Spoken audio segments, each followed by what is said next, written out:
You've seen them crushing through Siberian ice. Massive, unstoppable, Russian-made. Or are they? What if I told you that legendary KamAZ, hauling freight across the frozen tundra, has a secret identity? Today, we're ripping apart one of the automotive world's most persistent myths, and what we found will change how you see these mechanical giants forever. But here's where it gets weird. Stick around, 2-minute 437.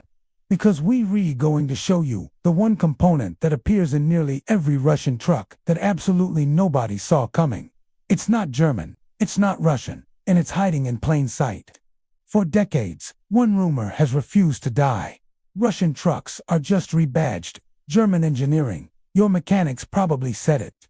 Forums are filled with it. That KamAZ, just a Mercedes with Cyrillic letters slapped on the side. But why is this belief so ironclad? It started in the Soviet era. Western journalists would tour Russian factories and spot manufacturing techniques that looked suspiciously familiar. German consultants helped design production lines. Licensing deals were signed behind closed doors. And suddenly, Russian trucks started performing a little too well for inferior Soviet engineering. The myth was born. Look at this side by side. A 2015 KamAZ 5490. Now a Mercedes-Benz Actros from the same year. The cab profile, nearly identical. The dashboard layout, eerily similar. Even the door handles shared that same industrial German aesthetic. Coincidence? Or smoking gun? Before you decide, we need to go deeper. Because the answer isn't what you think. Here's what nobody tells you. Russian truck manufacturing is real, and it's massive. KamAZ in Neberezhny, Chelny operates one of the world's largest truck plants, covering an area bigger than Monaco. They're not assembling imports. They're forging engine blocks, welding chassis, stamping body panels. Domestic steel becomes domestic trucks. KamAZ Group. They've been building commercial vehicles since 1932. These aren't shell companies. These are legitimate manufacturing powerhouses with deep engineering roots. But here's the twist that makes this story fascinating. A modern truck isn't one thing, it's 10,000 things. And in 2024, no country builds everything domestically anymore. Let's crack open a 2021 KamAZ 549, or right before the geopolitical earthquake hit. The engine, that's a Mercedes-Benz OM 457, licensed from Daimler, but manufactured in Russia, under partnership, domestic sort of, German, also sort of. The transmission, ZF, straight from Germany. No ambiguity there. Electronic control units, managing everything from fuel injection to anti-lock brakes. Bosch, Wabco, Continental, all German, all imported. The dashboard plastics, Turkish supplier. The wiring harnesses, made in Mexico. The seats, assembled in Vladimir, from Italian designs. So far, the myth is looking pretty solid, right? But then 2022 happened. Sanctions hit like a freight train. Overnight, German suppliers vanished. Western components became contraband. The entire Russian automotive supply chain had to reinvent itself in real. And here's where the story gets absolutely wild. Enter China. Within months, Weikai engines started replacing Daimler units.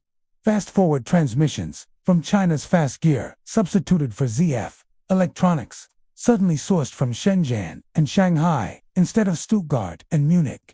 But it didn't stop there. India, Turkey, Kazakhstan. Suddenly, everyone wanted a piece of the Russian truck market. Components that were 70% Western European in 2021 became 60% Asian by 2023. The trucks kept rolling, just with completely different DNA. Remember, I promised you that one component nobody saw coming. Here it is. Tires. Not just any tires, Korean tires. Hankook KamAZ brands, you defined on a Hyundai in Los Angeles, are now standard equipment on Russian military and commercial trucks. They came through Kazakhstan, through Turkey, through elaborate parallel import schemes that read like spy novels. The most Russian of Russian trucks are literally rolling on Korean rubber, imported through back channels that involve shell companies in Dubai. You cannot make this up. So what's the verdict? Are Russian trucks secretly German? Here's the uncomfortable truth. They were, kind of, until they weren't. A 2021 KamAZ was roughly 40% Western European components by value, 45% Russian domestic, 15% rest co-world. The secret German heart wasn't so secret. It was literally listed in the parts catalog. But a 2024 KamAZ, maybe 5% residual Western components through parallel imports, 50% Russian domestic, 45% Chinese and Asian suppliers. The German heart got a transplant, a Chinese one.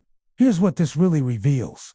The entire concept of national vehicle manufacturing is theater. Your Ford F-150, built in Michigan with Mexican transmissions, Chinese electronics, and Japanese airbags. Your Mercedes, German engineering, Hungarian assembly, Czech components, Romanian wiring. Russian trucks were never purely Russian. German trucks were never purely German. It's all a global jigsaw puzzle. But here's what keeps me up at night. This forced pivot to Asian suppliers. It's not temporary.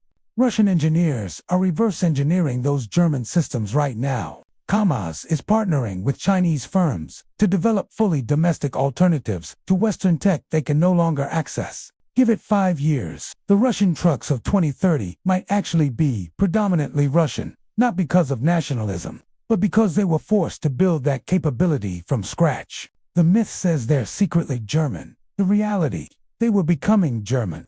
Then they were forced to become something entirely new. A hybrid. Russian chassis, Chinese brains, Korean rubber, held together by Turkish plastics and ingenuity. So the next time someone tells you Russian trucks are just rebadged Mercedes, you can smile and say, they used to be. Then the world changed. The truth isn't a conspiracy. It's more interesting than that. It's a snapshot of how global manufacturing actually works. Fragile, interconnected, constantly adapting. If you want to see us tear down more myths about global manufacturing, from Chinese EVs to American aerospace smash, that subscribe button, because the stories behind the machines are always stranger than the myths. And drop a comment. What's the next myth we should investigate? Until next time, question everything, especially the simple answers.